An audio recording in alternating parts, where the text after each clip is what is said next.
Hello, my beautiful followers. Today is Saturday, January 25th, 2020. If you're new to my channel, I wholeheartedly welcome you. Do me a favor, please. Go down below, subscribe to my channel. Click that notification bell so you can get the notifications as to when I upload my informative, fun, fabulous videos. Today, I'm going to call this Social Saturday. Now, I miss you guys, and I know you miss me because I haven't made a video since Monday. And that's because I've been away on business for a MS event. And as you know, why I ask you to subscribe to my channel because it's near and dear to me. And MS is my niche.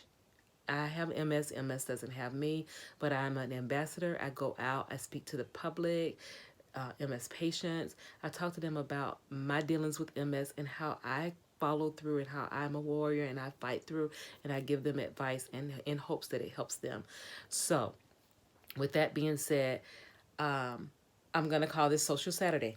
Now, what I am doing, because I didn't want to come back in on a video talking about MS, so what I am doing today is I am crocheting a temperature blanket. This blanket is going to end up being king size and not crawling over the king size mattress, but it'll lay on top of the king size mattress. And excuse me, I am doing the temperature blanket, and I'm doing it every day. I put a different color according to the temperature outside. So if you're going to do a temperature blanket, just make sure you map out the colors you want to use and according to what temperature you're going to use those colors for. So as you can tell, I'm in Georgia in the deep south, the dirty south. And with me using, look at all that red. I started this blanket in September 2019. And in September, you would think, yeah, the fall, the leaves are turning brown and gray. And when I was making the blanket, I was singing that song too. All the leaves are brown and the sky is gray. But anyway, look at all that red. Yep. And then look at the yellow. Hot, warm, hot, warm, hot, warm. So then just when I thought it was getting cool outside, I see the gray. Yeah, it was cloudy outside. I was like, yeah, it's going to start getting cool. Yeah, then, yeah, that yellow comes back in. That's 2 days of yellow. And then the gray came back in. I'm like, yeah. And then when the blue came in, I was like, yes. Because my body cannot stand the heat. I love the cold weather. Yeah, but look what happened. Yeah, I got dumbfounded, got slapped in the face. Yeah, look at all that yellow. And then gray, yellow, gray. So we did have a couple of days of blue, and now we're back to gray. So I don't know when we're going to finally get that weather and keep it in there, but that's what it is. So most people do their temperature blanket. They do it like maybe once a week, or you can do it any way you want to do it. Some people do it once a week. Some people do it once a month. I decided to do it every day because, again, we get all the seasons. Just we couldn't get out of that hot weather. And what I do is what they call this is crocheting. So what I do is mine's is a single crochet stitch. It's smaller, and then I'll go all the way across, and then I'll turn the blanket around and, depending on the weather, change the color or keep it the same if the weather didn't change within that five degree radius. So, but there are tricks and tools of the trade that you can do to change your color without cutting the yarn and making a lot to sew in at the end. But whatever floats your boat. So if you need, just let me know. You guys think I should go out and do some type of video to show you how to crochet some stitches? We'll start out with something small, like maybe place setting. Hey, that might be good for some of these DIYs, place setting or a baby blanket, something really small and simple until you can get a grasp of the different stitches. Just let me know in the comment box. I'll be happy to set up a time and we can all do some kind of crocheting or whatnot. But I do the single crochet all the way across. And as you can remember in one of my videos, some of my videos before, make sure you go check my videos out. I talked about crocheting being therapeutic to me. And so that's why I decided to pick up the blanket today and start back on it. Now I'm not gonna lie, I did miss some days. That's why I gave myself a whole year, so at least I'll have a nice size blanket. And I can lay up on my couch and watch TV. Psych, TV always watches me. I'm not a big TV person. But I could sit up and entertain company, family, eat me some bonbons. Is bonbons still a thing? Do they still sell bonbons? I don't even know. That was from what? The late 70s, early 80s? I don't even know. Somebody let me know if they still sell bonbons. Uh, but I think you could do, whatever kind of snack you like. But hey, you can read your book. I have a cup of tea or hot cocoa. I think people do s'mores or something. But yeah, whatever floats your boat. I'll listen to an Audible and just keep warm if it gets cold enough here. But anyway, that's what crocheting does for me. It's very therapeutic. And I did what they call my 50 by 50. And I did certain things, and they were all done in increments of 50. So I wanted to lose 50 pounds by my birthday. I did it. Yay. And then I said, I'm going to go a step further. So I have two nieces. They were both preemies. And what I did was I went to the hospitals that they were born, and I did what they call BBB, baskets, baskets, beanie, blankets. So the baskets were for the parents or the family members that were at the hospital, because they couldn't take the babies home. Obviously, they were in NICU. So I took them a basket, and then the blankets and the beanies were for the premature babies. So I made 50 blankets. I did 50 BBBs for two hospitals, which one of each of my nieces were in one of those hospitals. And it was so cool because my youngest niece, we took the BBB over to the hospital where she was born, and we just picked a day, my sister and I, and we just picked a day out of the blue, and we delivered it around Christmas time. And when we went there, her doctor that took care of her when she was in the NICU was there. He had retired, but he stayed on staff to do the job part-time, and he got a chance to see her, and it was just so amazing. It was so touching. So I got the pictures of them out on my website, eat2livestrong.org. And then we did the other hospital where my other niece was born at that NIC unit. So we took those. I have pictures of that too. And then I made 250 little red hats for the Heart Association. And the little red hats was so cute. So I did 250. I did 50. I split it. 125 for the regular size and 125 for the preemies. And I kept crocheting. I'm like, these look so little. Are their heads really that small? And my sister was like, yeah, this was my niece's hat. And when she was born, and it was so small, and I was like, I wanted to cry. I was like, oh my God, their heads are that small. So, but anyway, I did that. And then the other thing I did for my 50 by 50, I adopted two nursing homes, and I took huge baskets over there to them. It had candy, it had games, cards, large print puzzles, books, stationery, slip socks, hats for the guys, lotions, toiletries. It was just, I was heartfelt during my 50 by 50. It was just such a blessing to be able to do those things for the individuals that I did it for. So my 50 by 50 was awesome. It was awesome. I did some work over at the Salvation Army. I was just out, just giving. And you know what? The Lord turned around and gave it back to me. He turned around and gave it back to me. And I didn't even, I wasn't expecting it. And I was like, what can I do with this now?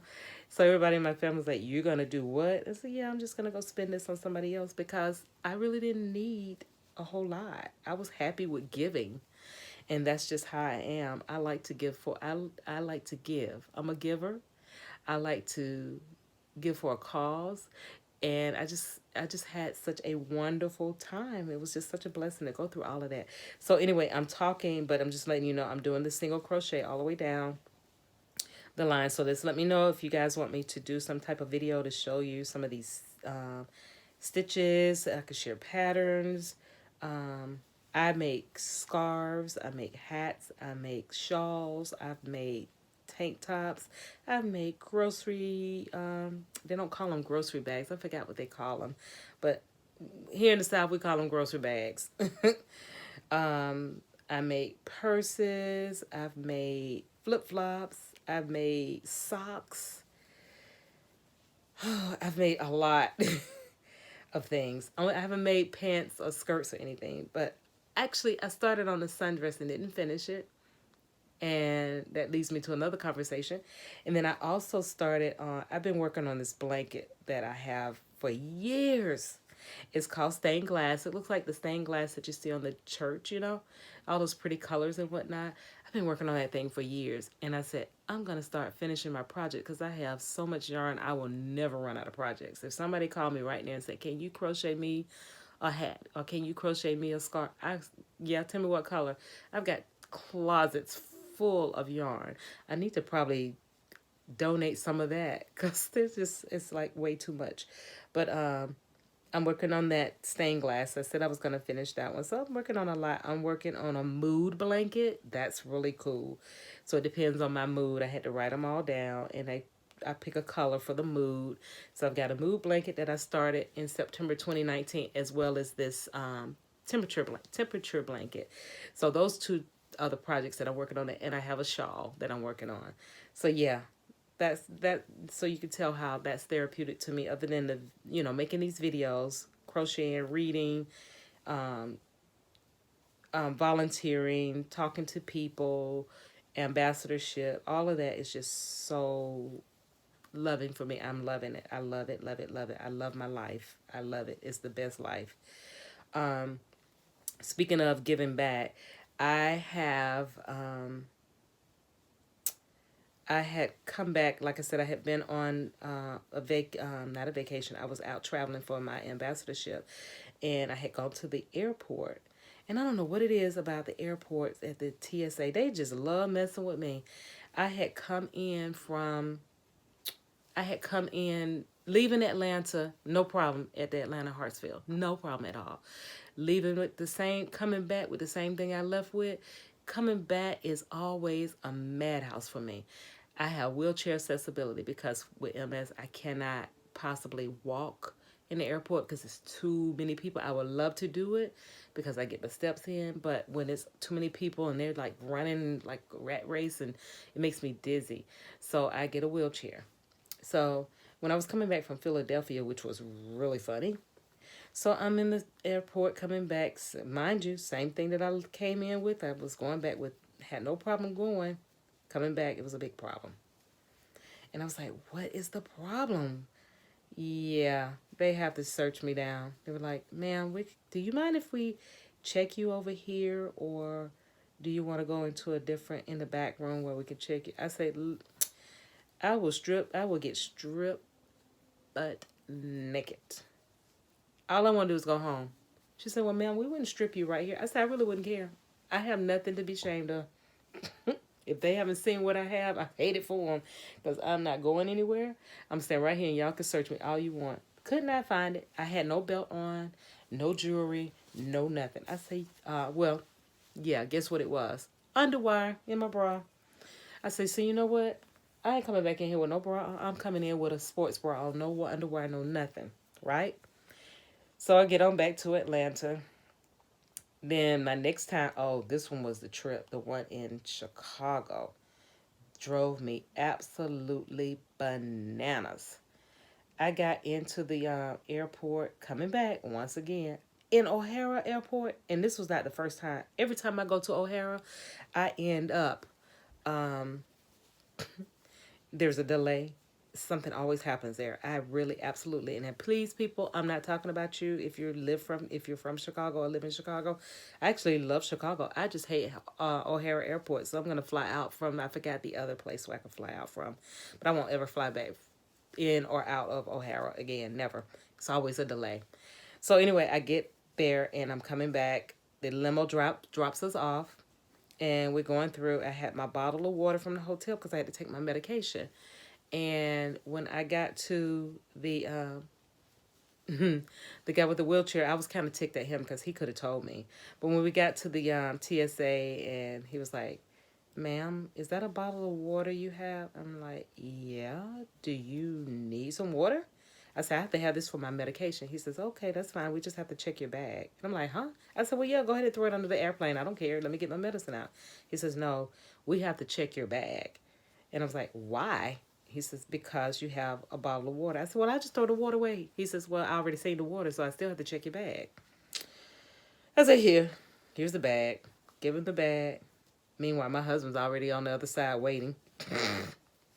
And the guy says, I'm sitting there and I'm like humming, ready to go, ready to come home. And he says, oh, ma'am, you're not going to like me now. And I'm sitting there like, oh, my God, did I leave a knife, a fingernail file, pepper spray? Oh, my God, did I leave my gun in the bag? And mind you, same thing I came from Atlanta with coming back. Nothing more, nothing less. It was my lotion. And I was like, are you kidding me? I said, I paid $175 for that bottle of lotion. He said, ma'am, you can't take this on the plane. I said, why? I said, it's not even full. Now, mind you, the lotion was the bottle was about that tall. It was about that round. It was that round, but it was less than half full. But you know how lotion has this, where it splatters on the sides of the bottle? That's all he saw. I said, sir, if you open up the bottle, you'll see that it's less than half. I still can't let you take it on. So my husband's like, what are you going to do? I said, I wish I could have called the limo driver. I would have had him to come back and get it and have the have the hotel to ship it back to me. He says, why don't you take it and lather yourself up with it? I said, yeah, right. If I do that, then somebody's going to be like, achoo. Oh, her perfume is too loud. It's too strong. And then I'll end up having to get kicked off the plane because I'm going to cut somebody out. But anyway, he says, yeah, you're right about that. It is kind of strong. So if you guys want to know what it is, I will put it in my description. It really smells good. It's expensive, but I can use the lotion and not use the perfume. It's just that powerful. So anyway, I gave him the bottle. I said, I tell you one thing. I know you're going to get this to your mother or your sister or your wife or your girlfriend or your niece. Somebody going to get that a good smelling item. He says, man, we can't do that. We throw them away. I say, you're right. So I get on the airplane, go through the airport. And mind you, we had an hour before the flight. Get through the doors, look on the wall, a 4 freaking hour delay. I said, I could have walked back to the hotel, dropped my lotion off at the hotel, or better yet, I could have put it in my husband's luggage and had him to check it in under the plane. Or he could have came through. They wasn't going to check him because he was fine. He didn't have a bottle of water with him. So anyway, 4 hours sitting there waiting. I'm calling my mom and say, Mom, what's going on in Atlanta? Because my flight is delayed. She says, nothing going on in Atlanta. It's pretty outside. Get on the plane, finally, after 4 hours. Get up in the air. Lightning. I said, oh, that's why they kept us down here on the ground. Then about a couple of minutes in the flight, the pilot comes on. Sorry, guys. We've got some turbulations and we've got some bad weather coming up, so we're going to have to go back. I say, please don't go back. Please don't go back. Please don't go back. I want to go home. And he says, so we're going to have to go up into, I think we went to North Dakota. Then we came over to Colorado and back up and went all the way down to, I don't know why I want to say we went into Kentucky and then we're back up. We went pretty much over the whole United States on that plane. And I was like, oh my goodness. I'm getting nauseous just thinking about him doing a figure eight in the air with us in the air. Get to the airport. Now, we didn't park at the parking garage because it costs too much money, and we have public transportation that's good here in Atlanta. The train comes right into the airport. So we got ready to go get on the train. And mind you, I get off the plane, wheelchair at the wheelchair waited for me with my name on it, but nobody to push the wheelchair. I was like, oh, Delta is wrong for that. So anyway, I get to I toughed it out and I went on through the airport because there wasn't a lot of people, so I could walk it. So I walked on through the airport, and when I got to before we got to the train, apparently the airport, the airline had called down to Marta and said, we're the last flight that's coming into Atlanta, and we've got people on this flight that's going to need to take the public transportation. Please don't let the last train leave for the night. So we got there, and everybody's like rushing us. Come on, come on, come on. The train's ready to go. The train's ready to go. We get to the train, and everybody on the train were the workers for the airport. They're cheering and clapping. Y'all, come on, come on, come on. We ready to go home. Like, you ready to come home? I've been in Chicago sitting in the airport for 4 hours. You know daggone well I'm ready to go home. Let's go. So that happened there. But the good thing on it, the guy has a way of working things out for you, because when I got back home about a couple of weeks later, I went to the department store. I said, I got to get me some more lotion. I had to bite the bullet and pay $175 for some more lotion. So when I got to the airport, got to the fragrance department, I told the lady about my incident with the TSA. And she said, oh, they suck. I hate them. She said, girl, for your troubles, she gave me about 5 individual lotions. She said, these are passed through TSA. She said, here you go. She gave me like 4 or 5 of them. She said, I'm not supposed to give these to you. So we sat there and we talked and we laughed. So we were getting ready to leave. She whispered to me and she said, when you get outside, check your bag. That lady gave me like 20 bottles of lotion. So I didn't even have to buy the $175, but I did. So I'm good. But yeah, that happened with the airport situation. But anyway, I've been on here for 21 minutes. Guys, this is what happened when y'all don't see me, and I miss y'all, and I know y'all miss me too. So I'm going to go ahead and do my housekeeping. Now, Eat to Live Strong. Eat, the number 2, livestrong.org is my website. If you actually like this shirt, I can get this shirt and have it. I can make this shirt for you. And I don't discuss prices, but if you hit me up on my website, you can hit me on an email, or you can go in the comment section and tell me if you'd like to buy this shirt, especially if you're into your health and fitness. I would love for you to wear this shirt. Everything that I sell goes to a cause. I'm all about giving to a cause. So the money doesn't come to me. What it does is it goes to a charity, which is normally MS, March of Dimes, or lupus and cancer, and American Heart Association. So that's my option. But if you would like to send it to another organization, I'll be happy to send the donations to that organization 100%.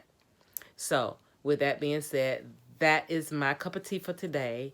Giving back, crocheting, Social Saturday. Thank you guys for coming out today. Don't forget, go down below and subscribe to the channel. Click the notification bell, like, share, and comment. And Social Saturday, that's my cup of tea for today. Cheers. Delicious. So I'll see you guys maybe later on today, but if not, definitely maybe Sunday, but definitely Monday, Wednesday, and Friday. Miss you guys. Thank you. Bye-bye. Subscribe to my channel.